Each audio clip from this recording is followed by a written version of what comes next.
Hello everyone, happy Monday, Yom Tov. It's me, it's Heather, I'm back again. Yes, it is, really is me.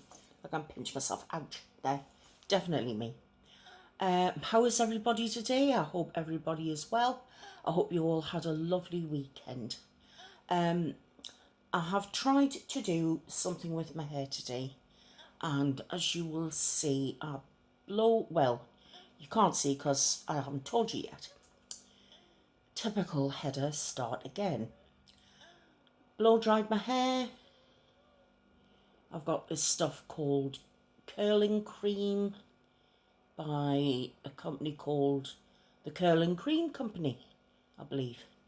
Not sponsored, although I should be. Put that on, blow dried it with 2 brushes, and then as you can see, curls. There they are.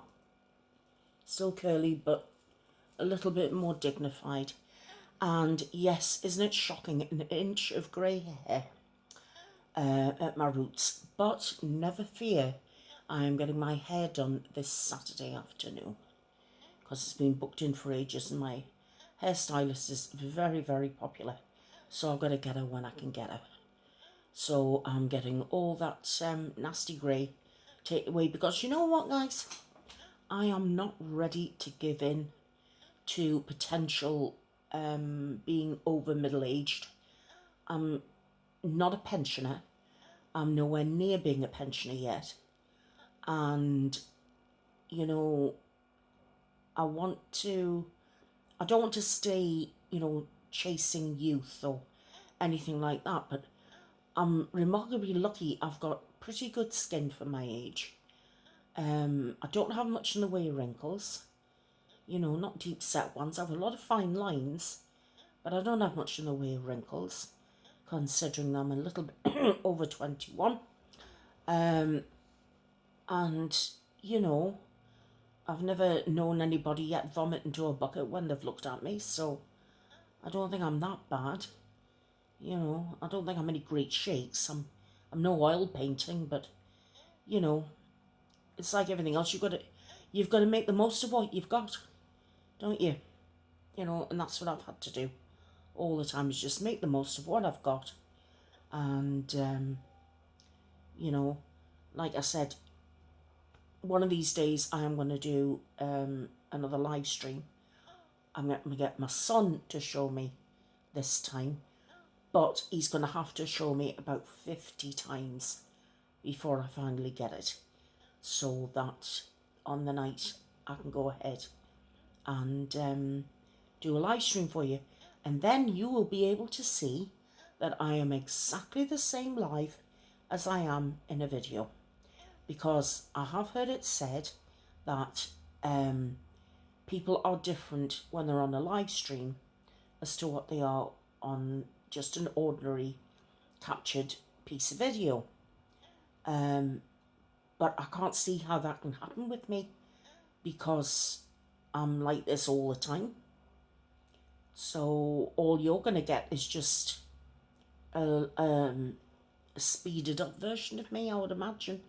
Trying to keep up with everything, trying hard not to swear when I get things wrong. But I don't have to worry about monetization or anything like that. So, as long as I'm not too naughty, and you can forgive the odd blue word when I get things wrong, because I'm bound to. I mean, this is me we're talking about. I'm bound to cock up somewhere along the line. Now, speaking of live streams, before I get onto the main topic of which I wish to speak to you today, this coming Halloween. Now, I know it's the 31st of October, but have I got my diary in front of me? Anywhere near me?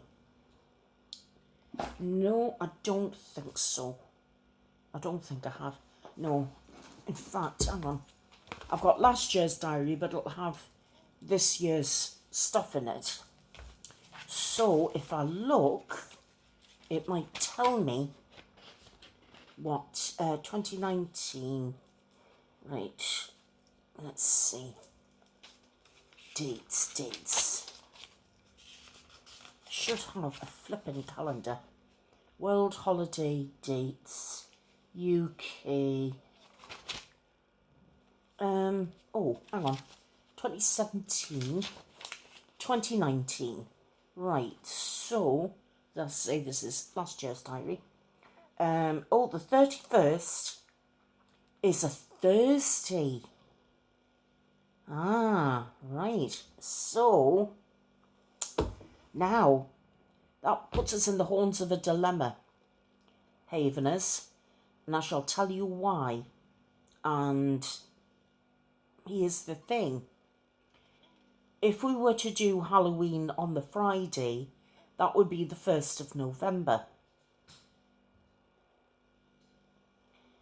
So that's no good, because that's, strictly speaking, it's not Halloween.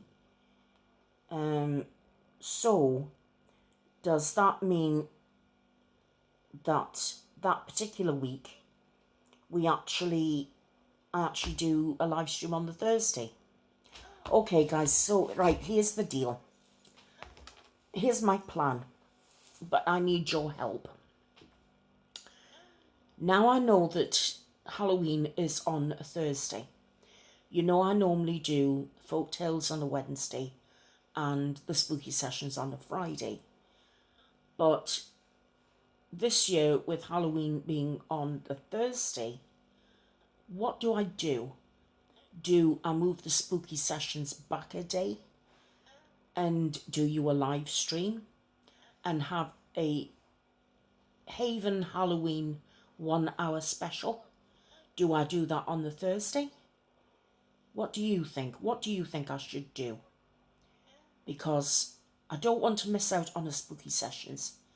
I was thinking of doing a series of the shorter stories, the ones that are far too short for me to do in a half-hour video for you, because you know that we have our series first and then I pick a second story. If I was to pick 2 short stories, we'd go well over the time. If I pick 1 short story, we'd be under the time. So it's decisions. So tell me, what do you want me to do? Do you want me to just, have folk tales on the Wednesday, have a live stream on the Thursday to celebrate Halloween itself?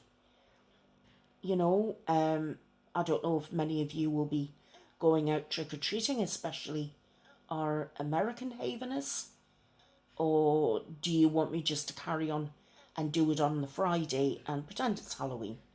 You tell me, what would you like me to do? Because, then I'll do it. Or I can do it the previous Friday, which will make it something like, let me think. Would that make it something like the 24th or the 25th? Something like that. This is where I really seriously need your help. Tell me what you want me to do. Do you want me to make a video on the night itself?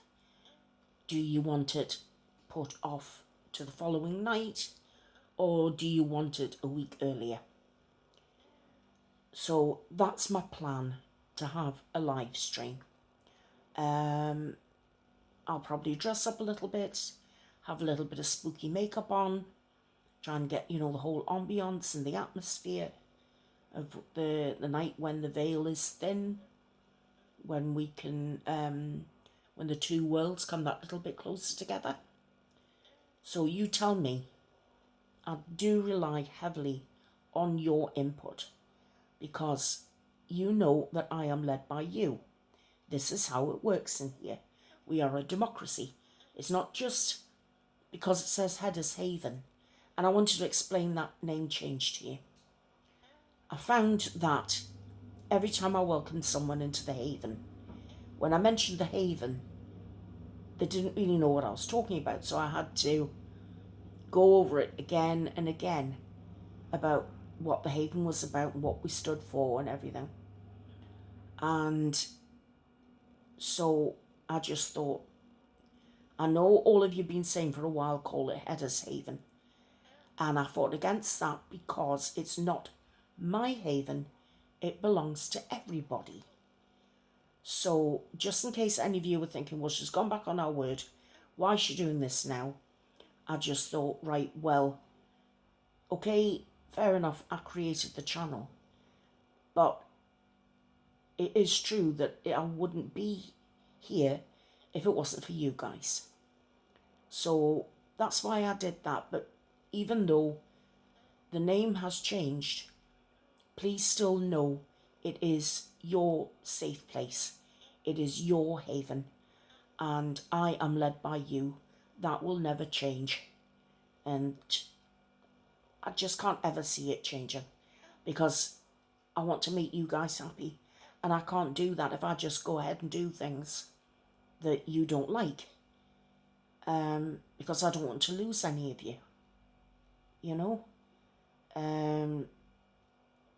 Because I used to say that, you know, the numbers weren't important, this sort of thing. But when I look at how things have unfolded recently, you know, the charlatans out there who want to take your money because they say they can cure your mental health. And all it is a money grab. And people get hurt. And this is where the haven is invaluable. People need to know that there are good people in the world. And I'm not talking about me. I mean, yes, I try and be good. But when you look at the havenists we have here, who are loving and warm and kind and gentle and understanding and friendly and respectful, you know, we've got such a wonderful bunch of people. And it would just be nice if we were here and then people kept spreading the word about, look, there is a place that you can go to talk about your mental health if you want to, or if you want somewhere just to hear a story being read, where you can just switch off from the daily grind and lose yourself in a little bit of fantasy, you know, just for a little while. So that's why I don't want to lose anyone. And if new people come, then they will be more than welcome, because they'll be treated in exactly the same way as all of you are, you know, with kindness and respect, and, you know, by a warm, loving family community. That's what, you know, I've been hoping to build, and we are finally getting there. And it's lovely. We've got a lovely atmosphere in here, and nobody fights. Everybody gets along really well. And you can't say that about an awful lot of channels where there's squabble and, you know, people stand this one and stand that one, and it's all just silliness. So, anyway, that's just me having a bit of a spout off. I wanted to talk today a little bit about how I cope with having fibromyalgia. And I know that many of our haveners have fibromyalgia. Now, that's something that we do have, but all of us experience our fibromyalgia in different ways. There are all symptoms that we share, but one of us will suffer one thing more than another person will. And sometimes the fibro can knock you off your feet for, I've known people, a week to a fortnight, where they've been literally just either can't get out of bed, can't get out the chair, you know, everything is agony.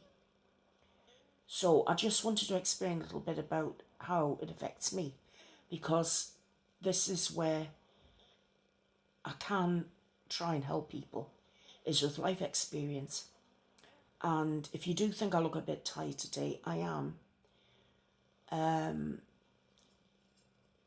One of my fibro things, one of the ways it affects me, rather, is that I can't sleep because of the pain. Now you compact that with the constant pain I've got in my neck and in my lower back and having permanent sciatica. It doesn't make for a very happy me. And I haven't been to bed since Saturday night. I was up all day Friday, all Friday night, and then struggled to get through Saturday. Went to bed Saturday night, got up early Sunday, and then tried to catch up. But last night I couldn't sleep at all. And I know it's, everybody complains about, oh, will you go to lie down, then ding, and then you're counting sheep all night. But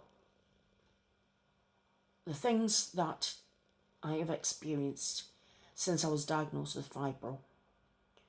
Now, I've been suffering from the symptoms for years, but I didn't know what they were.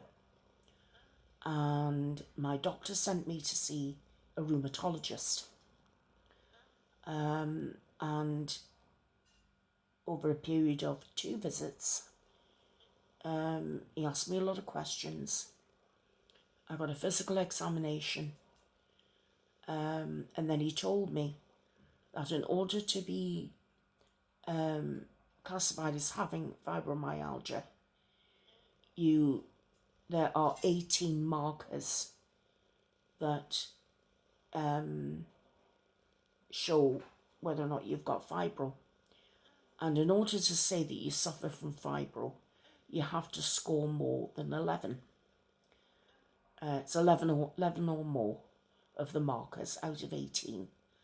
He told me I had 16 markers. And then he told me about the various things that I may discover, like my nose just running all the time, especially if I'm going to eat something. You've no idea the boxes of tissues I go through. I only eat once a day. I know you think I'm lying, but it's the truth. I only eat once a day, and that's at evening meal, because I eat with my hubby. But my eyes run when I'm trying to put makeup on. My eyes are a lot more sensitive than they used to be. My nose runs when I'm either putting makeup on or eating meal or drinking something. I get patches of dry skin all over me. That isn't eczema, it's just dry skin. Because I do know the difference. My daughter suffers from eczema, as does my son. And this is just dry, flaky skin. It's not like eczema. It's like a watered down version of eczema. I have pain in my muscles, in my ligaments, in my tendons. I find that I get irritable. I've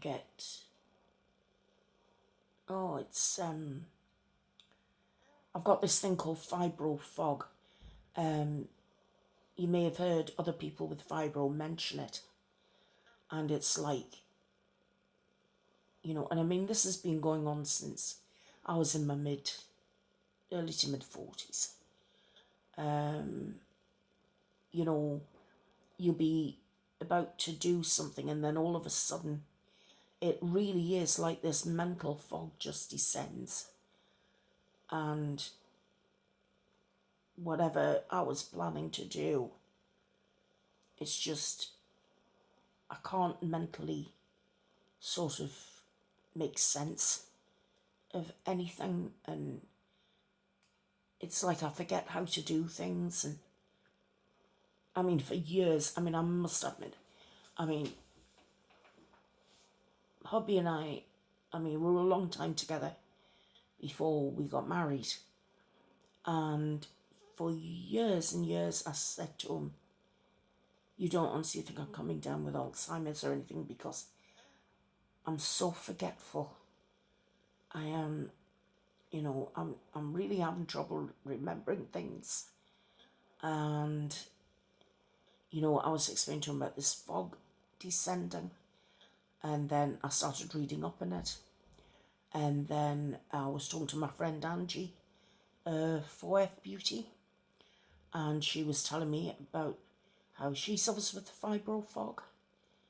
And there's another lovely girl I know called Linda, who sometimes pops into the Haven. And, you know, I know she suffers terrible pain with her fibro, as does Angie.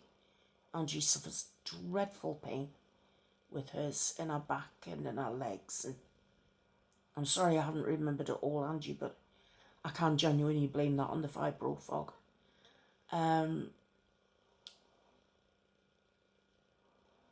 The sleep is all to pot. It also sort of like has a knock-on effect with my depression. And I know when it's funny because, yes, I'm getting more bouts of depression as I'm getting older. But I've noticed now there's a pattern. I know when my fibro is going to hit me, because I start off by getting like flu-like symptoms. You know, my nose is constantly running. I'm shivering. One minute I'm hot, the next minute I'm cold. My body aches all over. I literally feel as if I've been dragged by a 10-ton truck. Everywhere hurts. You know, all my joints hurt. You know, just poking myself in the arm or in the, you know, in the breastbone, anywhere like that. Or if I get poked, it's like agony. I mean, there's a lot of things I'm not covering, but I noticed that when I know the fibro is going to hit me, the longest I think I've been in bed's been a week. I cry with it. My mood goes right down. Like I said, I can get irritable.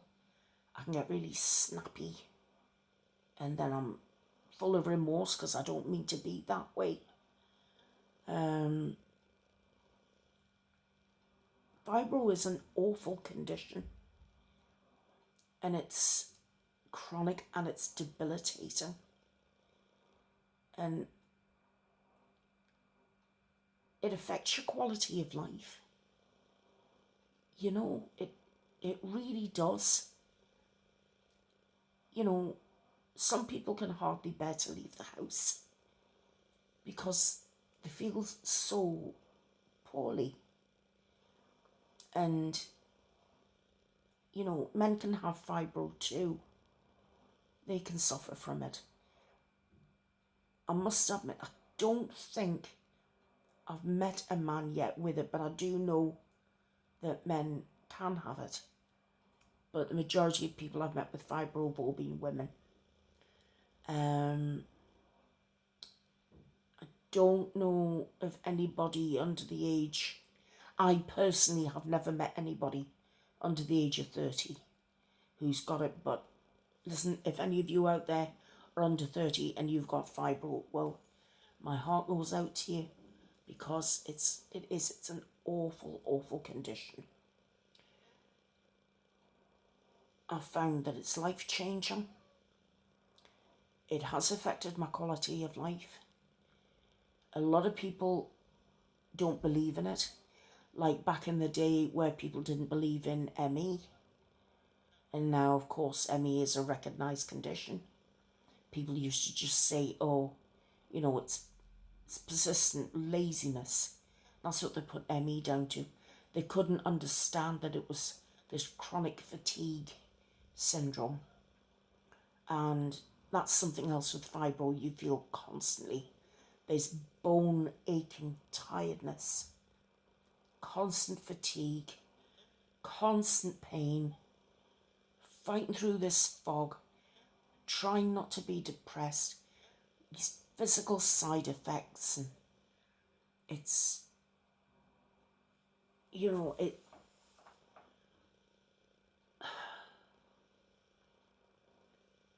I got my diagnosis of fibro before I got the diagnosis about my spine. And I remember being told that I had fibromyalgia. And it was February of 2004. And I remember just coming out of where I'd seen this rheumatologist. I left his office and I remember just getting into my car, bursting into tears, lighting up a fag, and then calling Hobby Hughes, then my fiance, and telling him I've got fibromyalgia, and I was breaking my heart. And he's going, what's that? I've never heard of it. And then I made an appointment to see my own doctor, and she didn't believe in it. She said, oh, well, it explains a lot because I thought you had rheumatoid arthritis. But she said it explains a lot about the pain and everything that you're in. And I was saying to her, but what about, you know, the pain that I've got in my back and losing the feeling in my fingers? Is that to do with fibro? And she said, well, it could be, we don't know. But of course, 4 years after that, I was starting to walk with a stick, and I'd lost feeling in these two fingers and across the back of my hand, and I was finding walking really difficult. And it was 2009 when I had the series of MRIs done and nerve root injections into my spine and stuff like this, and then told that I had degenerative disc disease in 12 out of 24 discs, that the neck bones in my spine were starting to crumble, and that one day I won't be able to hold my neck up properly at all. And my lower back, the 5 vertebrae there, were starting to crumble. Plus I had permanent sciatica. The sciatic nerve was trapped between S1 and, I can't remember if it's S1 and L1 or S1 and L5, but whichever way around it is, the sciatic nerve is well trapped. I was offered keyhole surgery, but my surgeon said that it probably wouldn't fix things, and that the nerve may just jump back to where it was, so it'll be a waste of time. Plus, he also said he was ruling out any surgery to replace any discs from my hip bones, because he reckoned that I wouldn't survive the surgery. So anyway, that's another story. But I had the fibro first, and having to live with the fibro every day, and then my back getting slowly worse. So that's why, you know, I've got various other health conditions, as you know. But the fibro and, you know, my spine degenerating is about enough to contend with, I think, because now I've got these two fingers that are going. Thumb, forefinger and middle finger are going in this hand.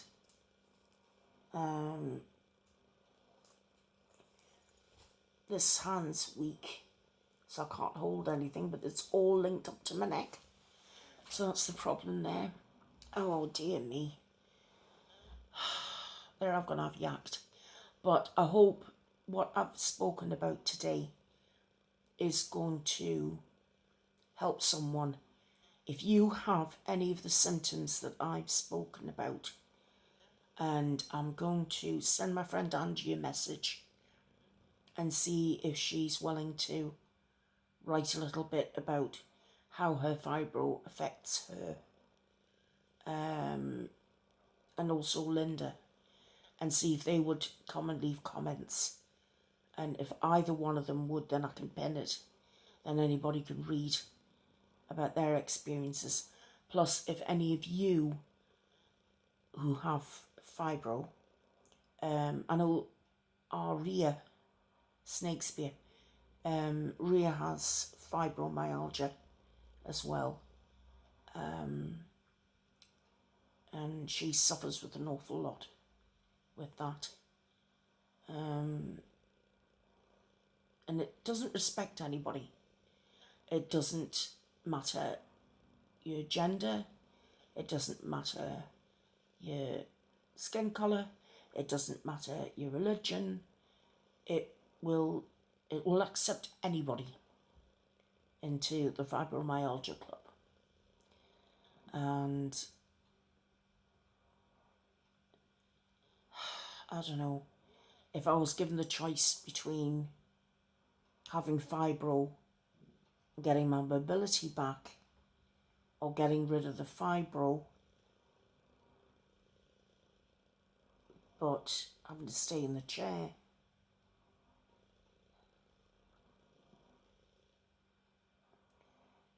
I don't know. It's something I've never thought about. It's a moot point really, isn't it? Because I'm not going to get rid of the fibro and I'm not ever going to get out of this chair. So it is what it is. Anyway, guys, I'm going to love you and leave you. I think I'm going to have a very light snack and then go to bed early, because I think I need matchsticks to keep my eyes open today. I've been playing on The Sims, and I've made a sim that looks exactly like me. As much as I can make it like me. You can only make them so wide, you know. I'm still working on her. I haven't finished her yet. But if I can sort it out, I'll show you what she looks like when I get her finished, when I get the time, when I can stay awake, and it won't be tonight. Anyway, I love you guys. Don't forget to let me know about Halloween and the Haven, because it's really important. Okay? Really, really important. And if you don't, I'll set my curls onto you. See? They'll come after you. Ooh. Right, I love you. See you later, guys. Take care. See you Wednesday. Bye-bye.